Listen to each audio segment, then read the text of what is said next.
ಮುಂಚೆಯಿಂದನೂ ಕೂಡ ನಮ್ಮ ನಿಲುವು ಬಹಳ ಸ್ಪಷ್ಟವಾಗಿದೆ. ಎಲ್ಲ ಆಪೋಸಿಷನ್ ಪಾರ್ಟಿದವರು ಸರ್ಕಾರದ ಬೆಂಬಲಕ್ಕೆ ನಿಂತಿದ್ದೇವೆ. ನೀವೇನೇ ಡಿಸಿಷನ್ ತೊಗೊಂಡ್ರೂ ಕೂಡ ನಾವು ನಿಮ್ಮ ಜೊತೆ ಇದ್ದೀವಿ.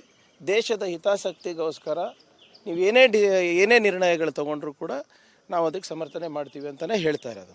ನಮ್ಮ ಆಕ್ಷೇಪ ಏನು ಅಂದರೆ, ಇವತ್ತು ನಮ್ಮ ವಿದೇಶಾಂಗ ನೀತಿ ಕದನ ವಿರಾಮ ಇರ್ಬೋದು ಅಥವಾ ಬೇರೆ ನೀತಿಗಳಿರ್ಬೋದು, ನಿರ್ಣಯಗಳಿರ್ಬೋದು, ಡೊನಾಲ್ಡ್ ಟ್ರಂಪ್ ಅವ್ರು ಯಾಕೆ ಘೋಷಣೆ ಮಾಡ್ತಾ ಇದ್ದಾರೆ?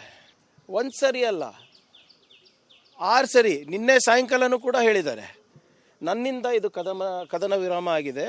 ನಾನೇನು ಹೇಳ್ತಾ ಇದ್ದೀನಿ, ಇಂಡಿಯಾ ಪಾಕಿಸ್ತಾನ ಅವರಿಗೆ ನೀವು ಯುದ್ಧ ಮಾಡೋದ್ರಿಂದ ಪ್ರಯೋಜನ ಇಲ್ಲ, ನೀವು ವ್ಯಾಪಾರ ಮಾಡಿ, ವ್ಯಾಪಾರ ನಾನು ನಿಮ್ಗೆ ಕೊಡ್ತೀನಿ.